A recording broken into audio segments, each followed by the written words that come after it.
Hello everyone, passion to explore या आपल्या YouTube चॅनलमध्ये सर्वांचं स्वागत आहे।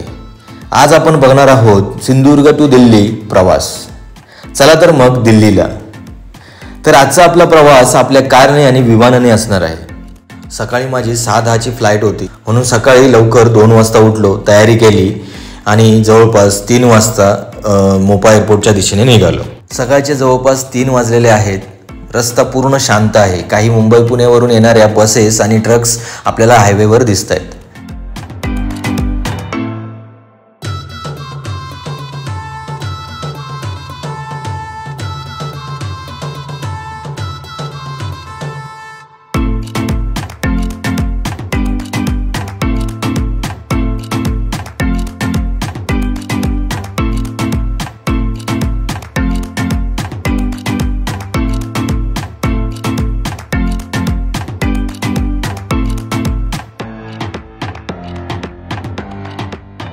गूगल मॅपने जो शॉर्टकट सांगितला तसा चाललोय।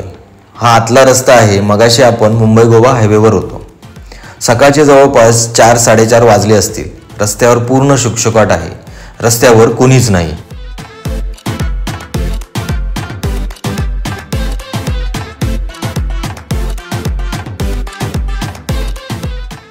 आता आपण पोहोचलोय एअरपोर्टकडे जाणाऱ्या रस्त्याकडे। येथून लेफ्टला आहे मोपा एअरपोर्ट। एअरपोर्टला जाणाऱ्या रस्त्यावर आल्यावर बऱ्यापैकी गाड्या दिसत आहेत। सिंधुदुर्ग एअरपोर्ट म्हणजे चिपी एअरपोर्टवरून सध्या तरी दिल्लीला जायला विमानसेवा उपलब्ध नाही, म्हणून मी सिंधुदुर्गपासून जवळच असणाऱ्या मोपा एअरपोर्ट म्हणजेच मनोहर इंटरनॅशनल एअरपोर्ट हे सिलेक्ट केलं। गोवामध्ये 2 एअरपोर्ट आहेत, त्यापैकी मोपा एअरपोर्ट जवळ आहे। मोपा एअरपोर्ट कणकवलीवरून जवळपास 83 ते 84 किलोमीटर आहे। मी विमानाने दुसऱ्यांदा प्रवास करणार आहे। फर्स्ट टाइम मी जेव्हा विमानाने गेलो होतो तेव्हा एक रेंटर कार केलेली कणकवली टू मोपा एअरपोर्टला जाण्यासाठी। तेव्हा जवळपास त्याचं फक्त मोपा एअरपोर्टला जाण्याचंच 3000 रुपये भाडं झालं होतं, म्हणून मग मी यावेळी स्वतःची गाडी घेऊन जायचं ठरवलं। मोपा एअरपोर्टच्या वेबसाईटला जाऊन पार्किंगबद्दल माहिती मिळवली तर एका दिवसाचे कार पार्किंगचे जवळपास 225 रुपये घेतात। मला फक्त 2 दिवस कार पार्किंग करायची होती, म्हणजेच पार्किंगचे झाले 500 रुपये आणि CNG पकडा 700 ते 800 रुपये। म्हणजेच जर स्वतःची गाडी घेऊन गेलो तर जवळपास 1500 रुपयाच्या आतमध्येच मोपा एअरपोर्टला जायचा आणि परत रिटर्न यायचा खर्च आहे। आणि जर रेंटल कारने गेलो तर जायचे 3000 आणि यायचे 3000, म्हणजेच टोटल 6000 रुपये खर्च। त्यापेक्षा म्हटलं स्वतःची गाडी घेऊन गेलेलं बरं। एअरपोर्टकडे जाणारा रस्ता खूप चांगला आहे। या ठिकाणी ब्रिजचं काम चालू आहे आणि एअरपोर्टकडे जाताना हा तीव्र चढाव लागतो। चढाव चढून वर आलो की मोपा एअरपोर्टचा सुंदर असा एंट्रन्स दिसतो। खूप सुंदर अशी रोषणाई मोपा एअरपोर्टच्या रोडवर करण्यात आली आहे। विमानात बसायची एक्साइटमेंट तर आहेच, पण या रोड बाजूला केलेली रोषणाई बघूनच खूप भारी वाटतंय।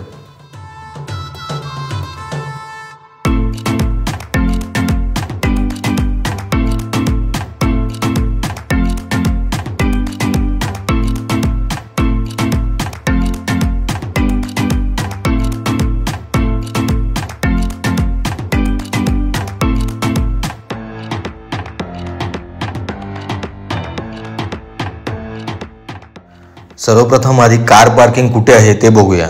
तर या ठिकाणी पार्किंग कुठे आहे वगैरे यासाठी दिशादर्शक बोर्ड लावलेले आहेत, त्यामुळे मी इझिली कार पार्किंगच्या ठिकाणी पोहोचलोय।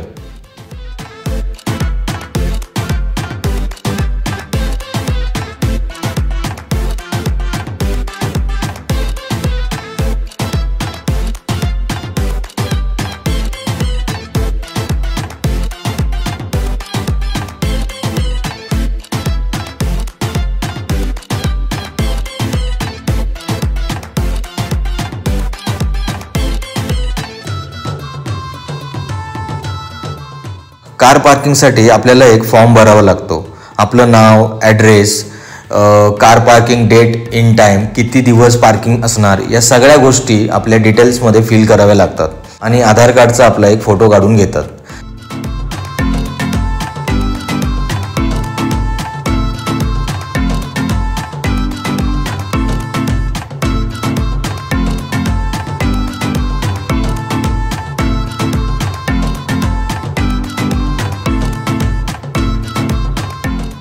पार्किंगचे पैसे आपण जेव्हा कार घेऊन जाऊ तेव्हा पे करायचे असतात। कार पार्क केली आणि निघालो एअरपोर्टमध्ये जायला।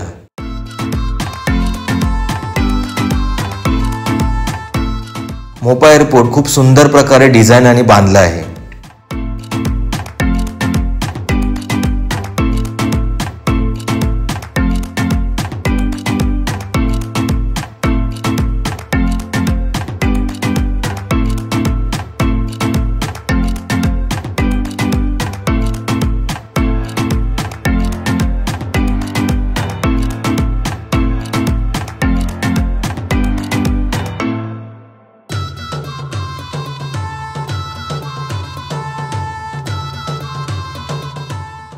एअरपोर्टमध्ये आत प्रवेश करताना पोलीस तिकीट आणि गव्हर्नमेंट ID प्रूफ चेक करतात आणि आपल्याला आत प्रवेश मिळतो. तिकीट आणि गव्हर्नमेंट ID प्रूफ नसेल तर आपण एअरपोर्टमध्ये प्रवेश करू शकत नाही. माझ्याकडे इंडिगोचं फ्लाईट तिकीट आहे. इंडिगो बोर्डिंग पास काउंटरवर जाऊन आधी बोर्डिंग पास घेतला. नंतर मग निघालो नेक्स्ट स्टेप सिक्युरिटी चेक.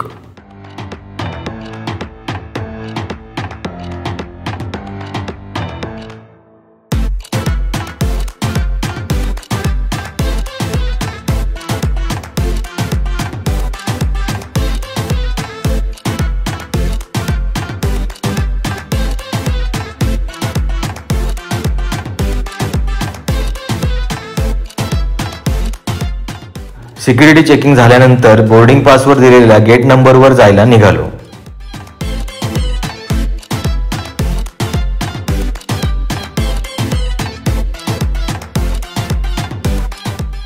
जसे एसटी स्टँडवर फलाट क्रमांक असतात आणि प्रत्येक फलाट क्रमांकावर वेगवेगळ्या ठिकाणी जाणाऱ्या बस लागतात, तशाच प्रकारे एअरपोर्टमध्ये गेट क्रमांक आहेत.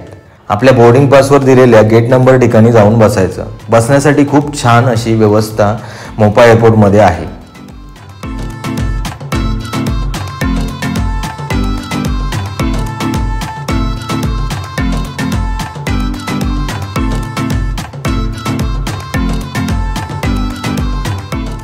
वॉशरूम देखील खूप स्वच्छ आहेत.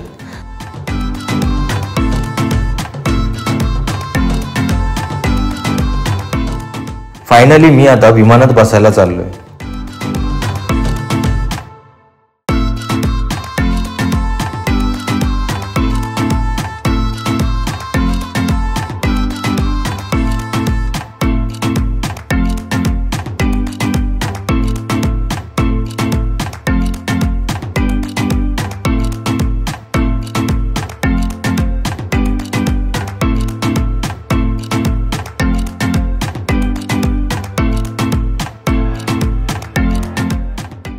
माझी विंडो सीट आहे. मी खूप खुश आहे.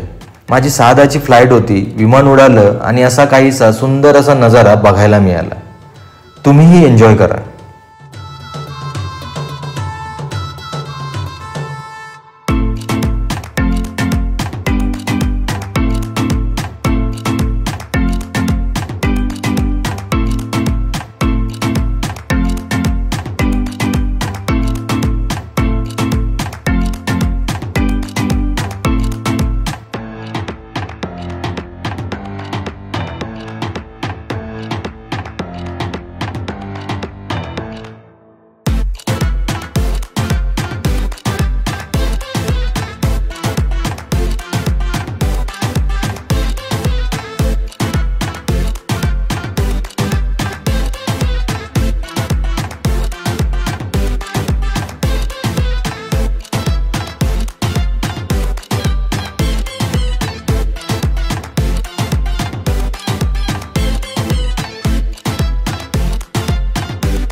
खाली दिसतोय तो दिल्लीचा एरिया आहे.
फायनली 2 तास 30 मिनिटचा प्रवास करून आपण पोहोचलोय दिल्ली एअरपोर्टमध्ये. विमानातून उतरून आता बसमध्ये बसायला चाललोय. ही बस एअरपोर्ट रनवे पासून आपल्याला टर्मिनल 2 वर घेऊन जाईल.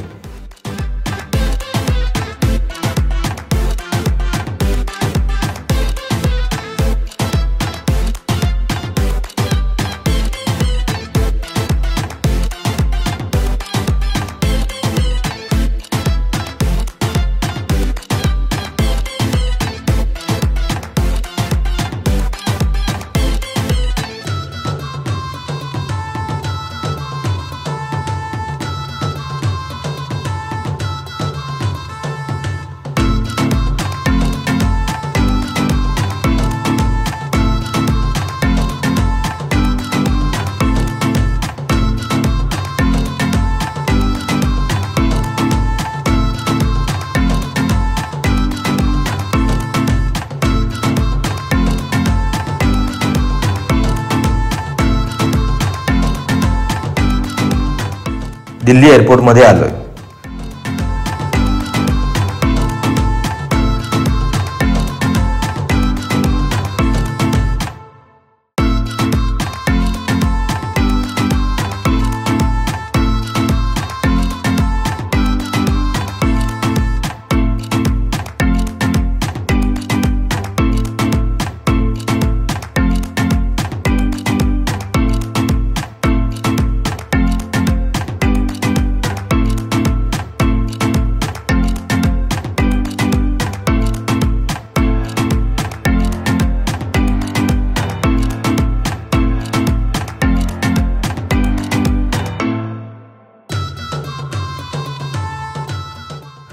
दोन दिवसानंतर पुन्हा निघालोय सिंधुदुर्गच्या दिशेने. बाजूला हा एक डोंगर दिसतोय, तो ऍक्च्युअली कचऱ्याचा डोंगर आहे.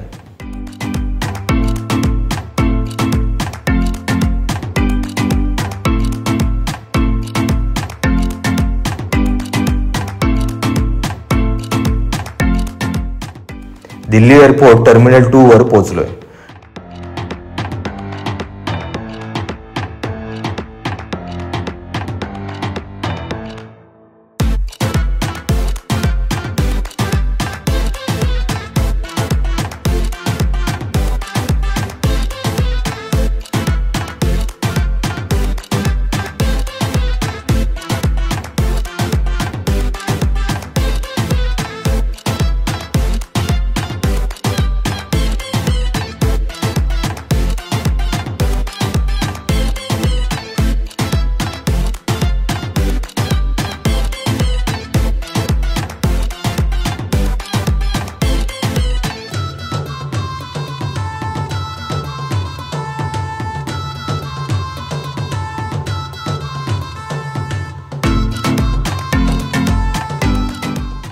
Terminal 2 boarding pass security check सगळं करून एअरपोर्टमध्ये आलो.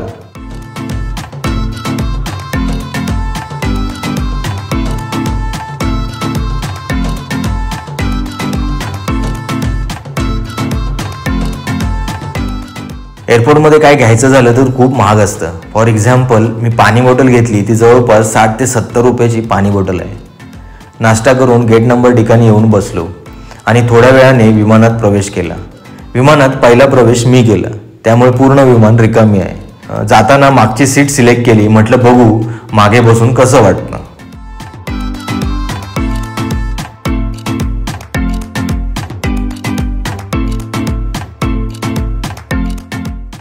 पुन्हा एकदा 2 तास 30 मिनिटांचा प्रवास करून दिल्लीवरून मोपा एअरपोर्टला आलोय. आता मी अरायवल गेटच्या ठिकाणी आहे. मी पार्किंग कुठे आहे ते बघतो, तोपर्यंत तुम्ही मोपा एअरपोर्ट बाहेरून बघून घ्या.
बघितलं ना एअरपोर्ट, मी पण पार्किंग ठिकाणी पोहोचलोय.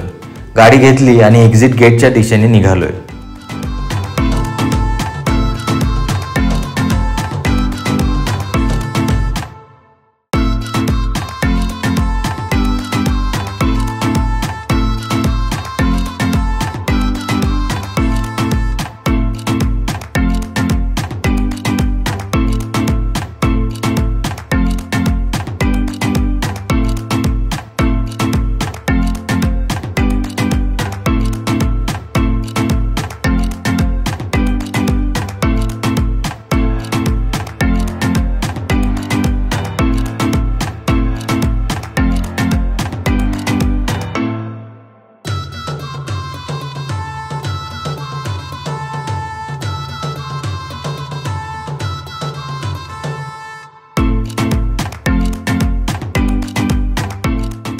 तर या ठिकाणी कार बाहेर काढताना पार्किंग चार्जेस घेतले जातात. आपला कार पार्किंगचा इन डेट टाइम आणि आउट डेट टाइम बघून चार्जेस घेतले जातात. माझे 2 दिवसांचे 500 रुपये झालेले. पेमेंट केलं आणि घरी जायला निघालो. चला तर मग सिंधुदुर्ग टू दिल्ली आणि दिल्ली टू सिंधुदुर्गचा प्रवासाचा व्हिडिओ आवडला असेल तर नक्कीच व्हिडिओला लाईक, कमेंट, शेअर आणि चॅनेलला सबस्क्राईब करा आणि नोटिफिकेशन बेल आयकॉनला क्लिक करायला विसरू नका. तसेच आपल्या यूट्यूब चॅनेलच्या इंस्टाग्राम, ट्विटर आणि फेसबुक पेजलाही फॉलो करायला विसरू नका. लवकरच भेटू नवीन व्हिडिओमध्ये. तोपर्यंत बाय. Thank you for watching.